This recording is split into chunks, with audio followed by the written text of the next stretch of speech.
SubhanAllah, I remember where I was. This is one of those moments in your career, in your life.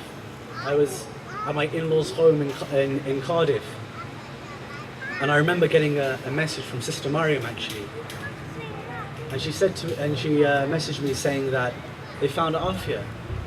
SubhanAllah, when I looked at my phone, I didn't actually know how to respond, and I just remember looking at my wife and just breaking down.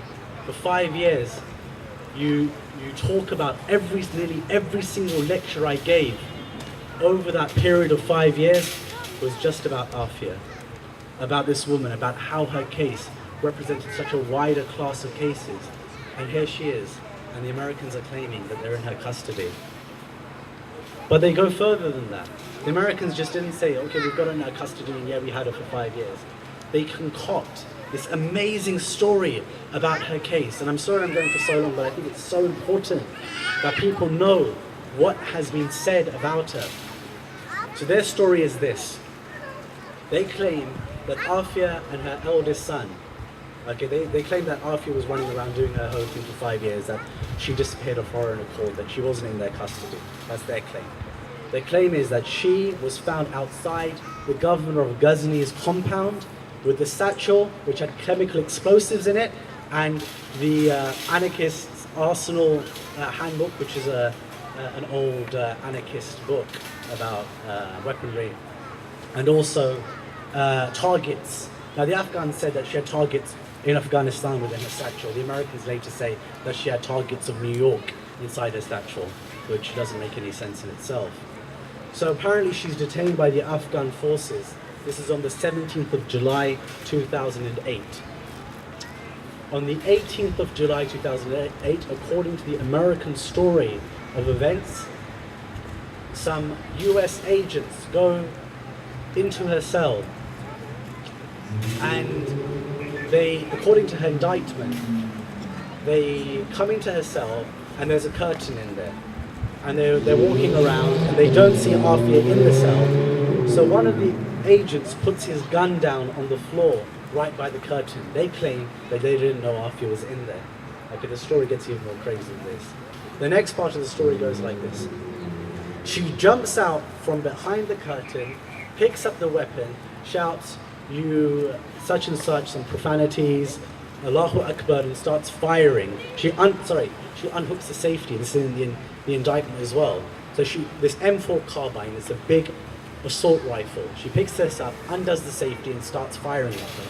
Okay, they claim that she's a weapons expert, and yet, despite firing at them, she misses every single agent in the room, and she gets shot in her abdomen by a US agent.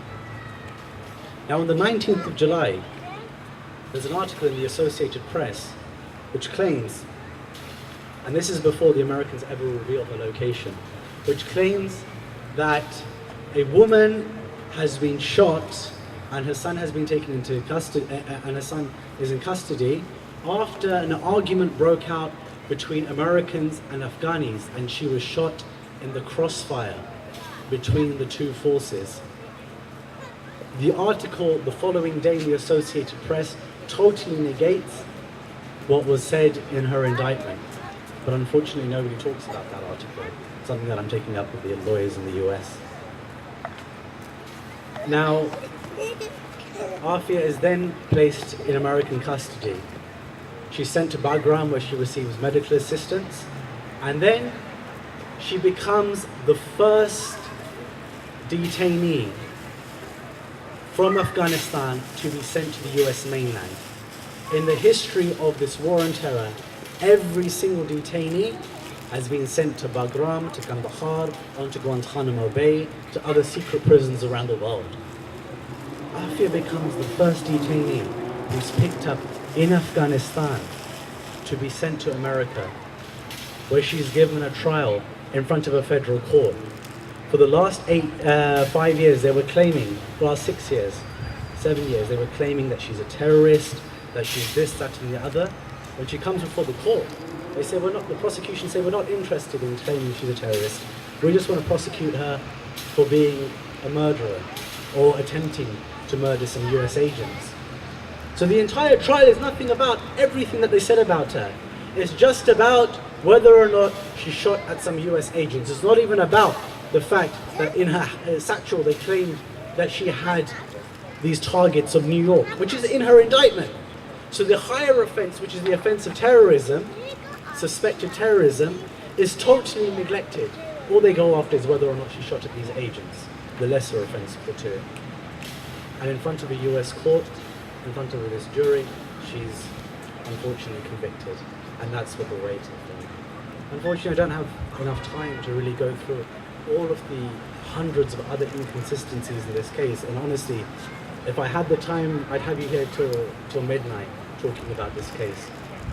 But the reality is that there are some extremely horrible things that have happened to this woman. Binyam Muhammad, on his release from Guantanamo Bay, described a Pakistani woman who was educated in the US as having been in the facility. He was told this by American guards. He described Aafia in pinpoint detail. When Muazzam Beg showed him her photo, he said, this is the woman. This is the woman from Bagram. So where was Aafia Siddiqui for those 5 years? In our belief, in our knowledge, she was held by the US, she was in US custody. And it is an obligation on all of us to try and do whatever we can to make people realize that that is the true story, not this shooting that she's been convicted of. That's completely irrelevant in this whole story. What's relevant is why was she detained in Pakistan in 2003 and where was she kept for those years that she was missing. And inshallah, I hope that all of you will give your time and your efforts to help organizations like the Justice for Aafia Coalition in order to bring some redress for our sister and help her to free her from her plight. So I can thank you for taking the time to listen to me. Assalamu alaikum wa rahmatullahi wa barakatuh.